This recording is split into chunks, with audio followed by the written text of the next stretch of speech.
Hello, good morning. This is Dr. Iftikhar Ahmed Ansari from Department of Political Science, Aligarh Muslim University, Aligarh. Today, in this video, I'm going to talk about the origin of state. Now, to understand the state itself and its origin, we need to understand the prehistoric phase and how state evolved and came to its modern present stage. So, in discussing the origin of state, it is wise to distinguish the primary or the prehistoric origin of the state from the evolution of the state in historical times. Now, the first question is more or less of a speculative character. It takes us back to the pre-historical ages and to primitive man. Now, we have no authentic information how the state first began. The modern sciences of sociology or ethnology or anthropology and the history of law, they no doubt cast some light upon this dim past, but they are unable to give us an insight into the primary origin of the state. As Gilchrist aptly remarks, one of the circumstances surrounding the dawn of political history, we know little or nothing. So, in spite of this uncertainty, we are safe in saying that the state has existed in some form or the other, rudimentary or somewhat developed, uh, wherever human beings live together in large numbers. So, lacking positive historical proof concerning primitive political institutions, we are obliged to resort to inferences and generalizations regarding the dim past. Now, what we have different theories which talk about the origin and evolution of state. So, while introducing the state, it was said in the beginning of one of my lectures that state has originated to come to provide the basic necessities of life and continues to exist for the sake of good life. But it is shrouded in mystery when and how state came into existence. The recent researchers in the sciences of various fields, comparative philosophy, they throw some light on the subject, but all this is not sufficient. And they are not sufficiently offering a matter of fact explanation of the origin of the state.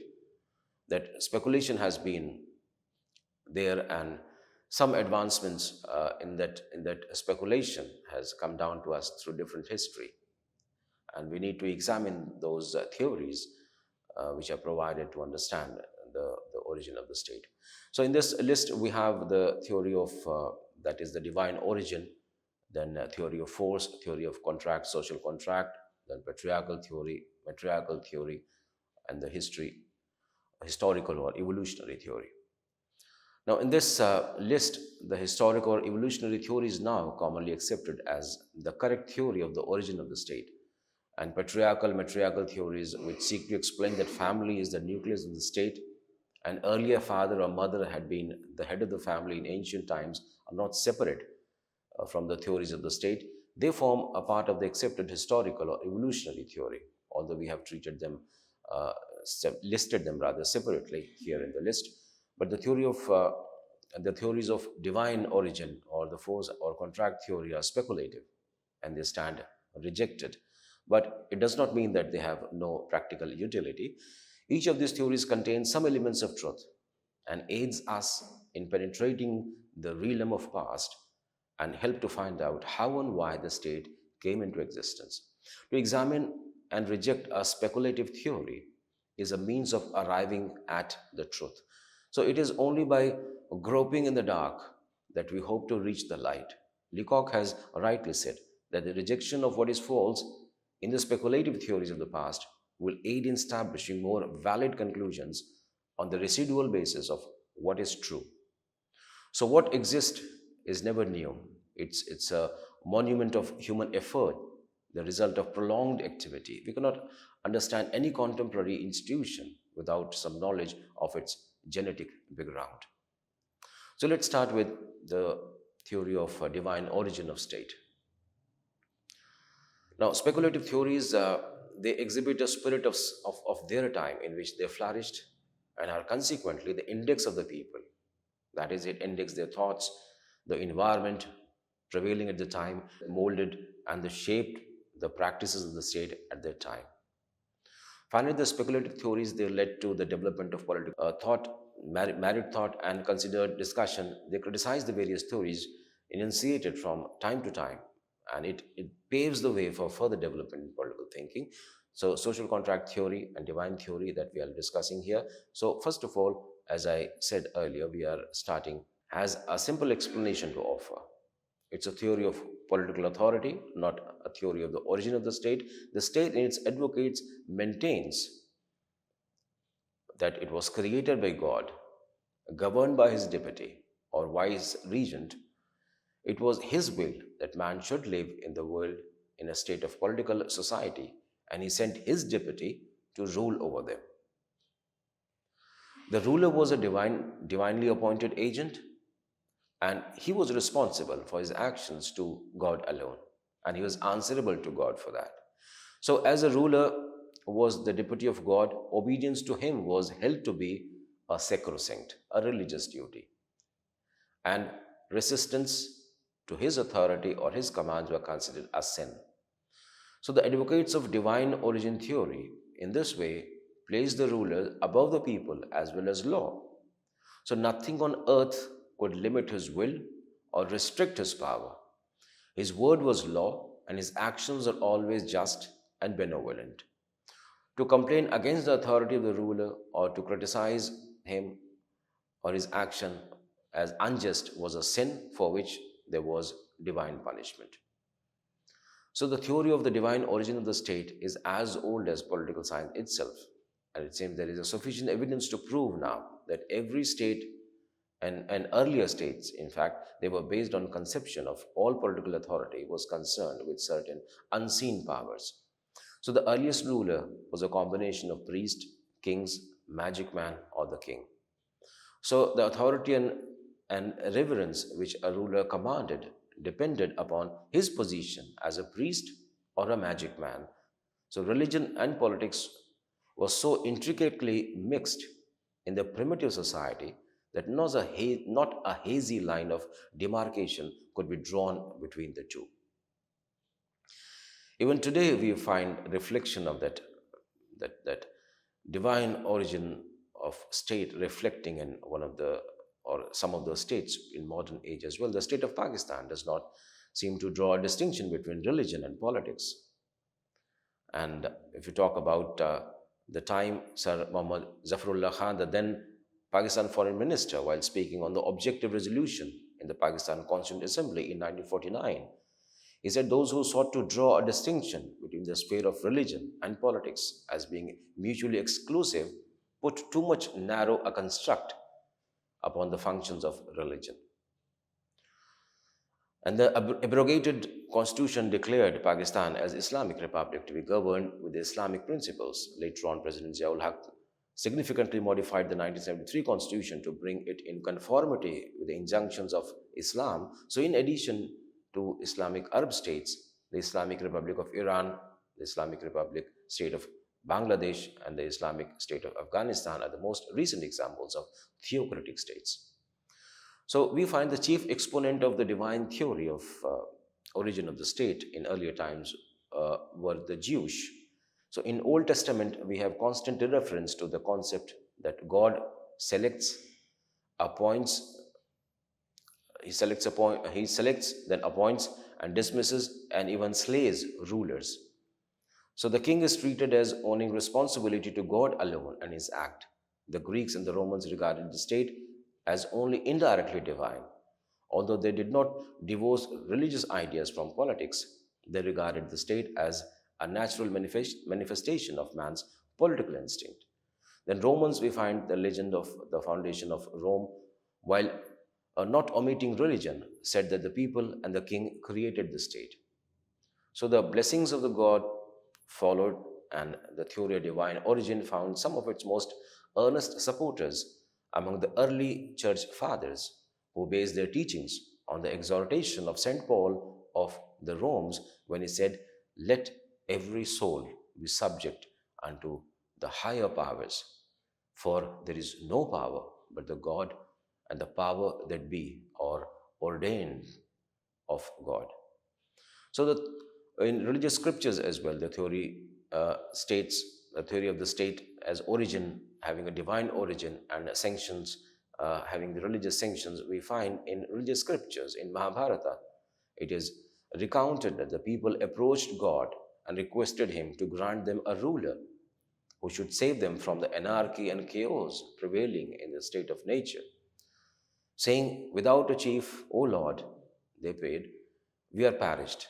Give us a chief whom we shall worship in concert and who will protect us." So the theory of divine origin, however, received a new impetus in the advent of with the advent of Christianity.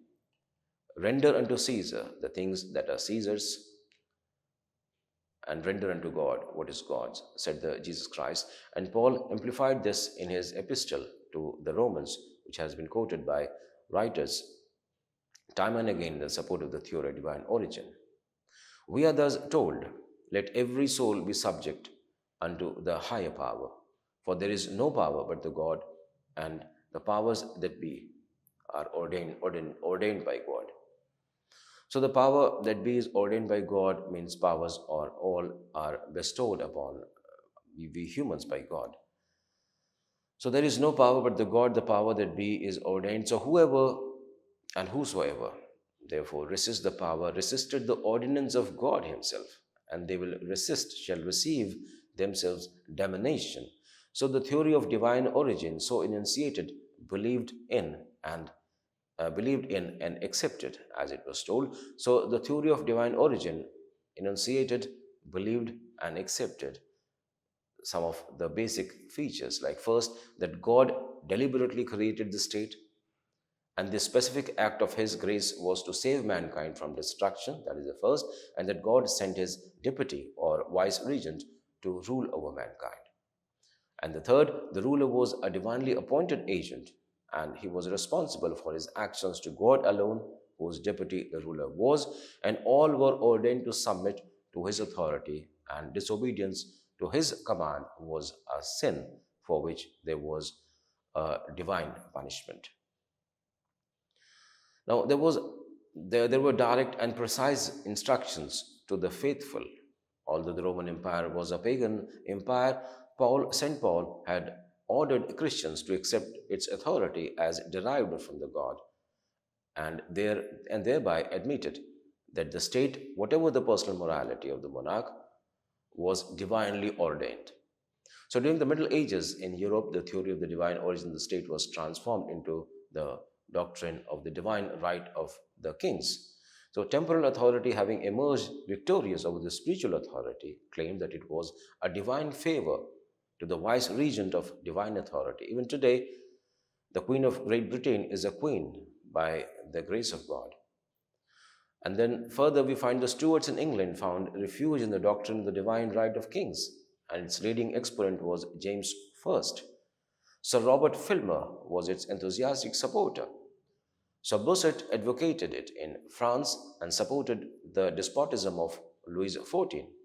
It was claimed that king ruled by divine rights and the subjects had no recourse against them. Kings, wrote James I, was breathing images of God upon earth, and disobedience to their commands was disobedience to God. As it is atheism and blasphemy to dispute what God can do, so it's presumption and high contempt to subject on the part of the subjects to dispute what king can do, and to say that God cannot do this or that is again blasphemous. So the divine origin theory more and more took the form of a theory of divine rights of king. Later on, Louis XIV, in his work called The Law of Free Monarchies, he says like divine gives a clear exposition of this doctrine. King of rights, he claimed that the king was deriving his authority directly from God. So therefore, he is above the people as well as above the law. So he is the subject to God and his conscience alone. He owes no legal obligation to the people, and the only obligation that he has is a moral obligation to God to govern the people well. Kings make laws, laws do not make kings. The king is master over his subjects.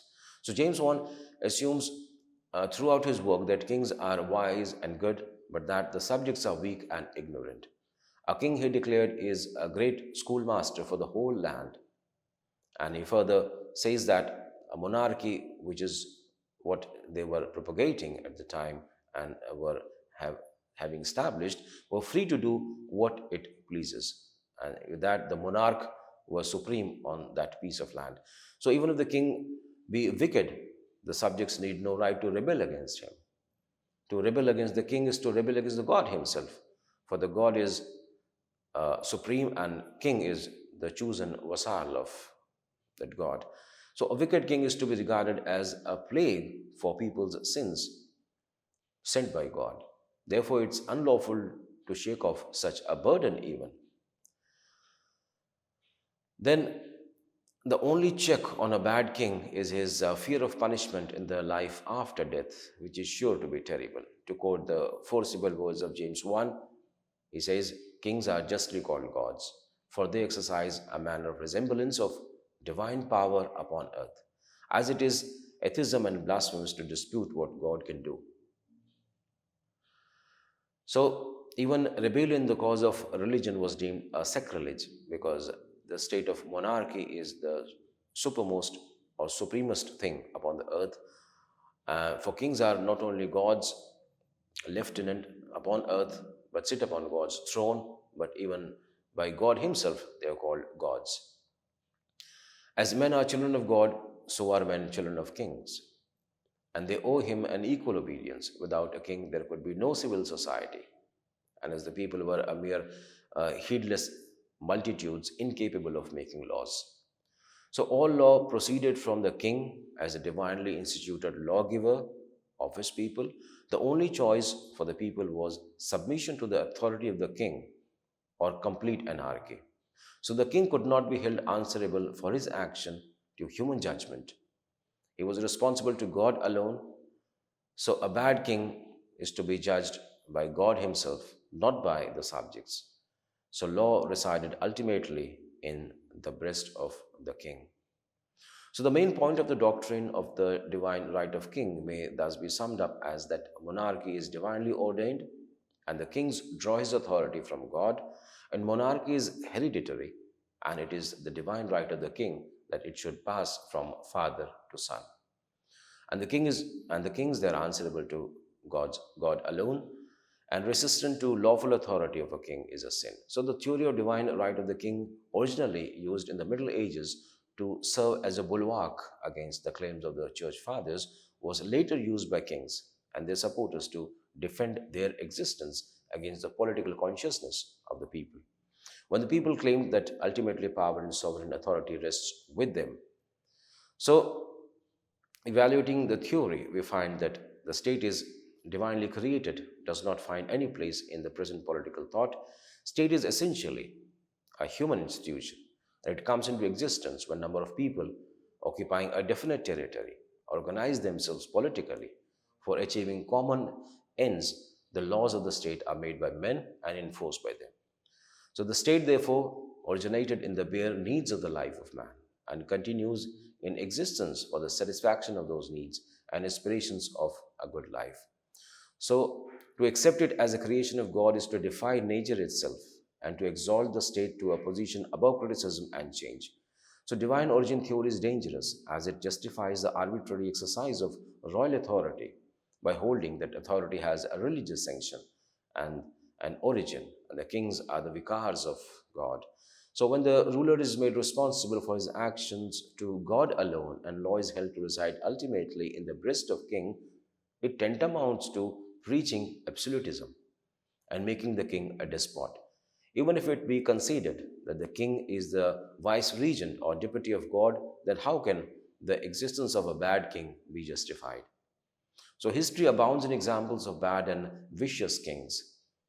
God personifies virtue, grace, benevolence, and so should be his deputy.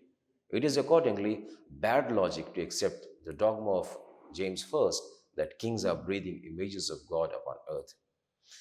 Even in the scriptures of the theory, even in the scriptures, the theory does not find unequivocal support.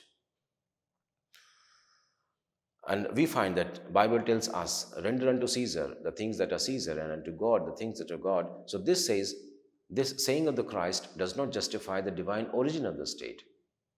Finally, the theory does not consider any other form of government except monarchy, and that too absolute monarchy. Now, such a form of government is antagonistic to the very democratic ideal which accepts consent as the basis of the state. So, divine origin theory is dismissed as an explanation of the origin of the state. At the same time, the theory has a certain values, and we cannot ignore the part which religion played in development of the state. So early rulers combined unto themselves the authority and function of a king and a priest. So law had a religious sanction, and divine or religious law appealed to the primitive man more than human law. So obedience to the state was deemed as religious duty, and religious worship was supported by government. So belief in a common religion was thus a great combining factor that welded the people in the pursuit of that common end. So it taught men to obey when they were not even ready to govern themselves. Now, that was a great achievement of this theory. So, finally, the theory of divine origin adds a moral tone to the functions of the state. That is, to regard state as the work of God is to give it a high moral status, to give it something which the citizens may revere and support, something which we may regard as the perfection of human life. The divine origin theory with that the divine right of the king was discredited in the 17th and 18th century in the West and was replaced by social contract theory and Rousseau's concept of popular sovereignty later on. Thus, the voice of God gave place to the voice of people. Now, it is sufficient to say that the general consequences of the opinion is that although human institutions like family and the state, etc., are in accordance with the divine plan or purpose, the origin of the state is not due to God's direct intervention in human history. State is a historical uh, state has a historical origin. Its laws are created by men and enforced by them. To say that God selected this or that man as a ruler is in contrary to experience and common sense even. So the state is the outcome of political instinct of man, and his authority is exercised through human agencies. So the cause of decline, if we talk about of this theory, as brought out by Gilchrist himself, he says the rise of the contract theory, with the emphasis it gave to the consent, that was the first reason for the fall of this divine theory, and the rise of supremacy of the temporal as distinct from spiritual power. And in other words, the separation of church and the state was the second reason for the downfall, and the actual refutation of the absolutism which the theory supported by the growth of democracy. So, as a doctrine of political philosophy, it received its death blow from the hands of Grotius, Hobbes, Locke, and Rousseau. So, it was unscientific and could not be proved by any ordinary canon of reasoning that divine intervened in human affair and brought about a king in the form of their ruler. So, if established authority were the proof of divine approval, what is not to say of a successful usurper who overthrew an ancient dynasty and places himself in power, or a revolution which results in the shifting of authority? What do you have to say about them? If divine were the reasons for intervention and establishment of rulers. So, such does divine sanction allow victory on the battlefield or success in the realm of diplomacy? Now, further, what are we to say of divine sanctions when political authority is divided between the king and the parliament, and the two come into conflict with each other? So, although divine theory is presently exploded and scarcely needs any serious consideration, yet it has had certain values, some of which are already discussed and which are suggestive in nature. Just mention it here.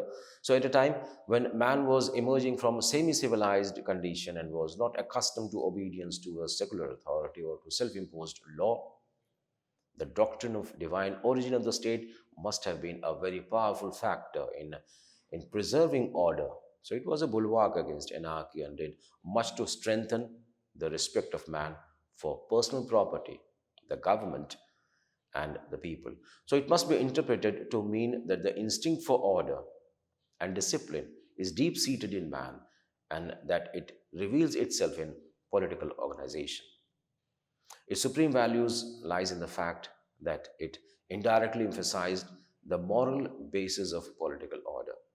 Now, these are certain things or values which are carried later on in further generations, that is, having a moral order in establishment of state. So it emphasized, this theory emphasized the fact that the government is for the good of the governed. So even the absolute ruler owes a moral accountability to God for the way in which he exercises his authority. Now, that was a powerful message that has come down to us from this divine theory of origin of state. That is the accountability, and accountability on moral grounds, and to be in the interest of the people, so that the God may also be pleased what the rulers are doing by favoring a morally right kind of a policy making for the subjects or for the citizens. So that was the theory that I wanted to discuss and present before you. I hope it's clear. Thanks for being part of this lecture. Thank you very much. Thank you.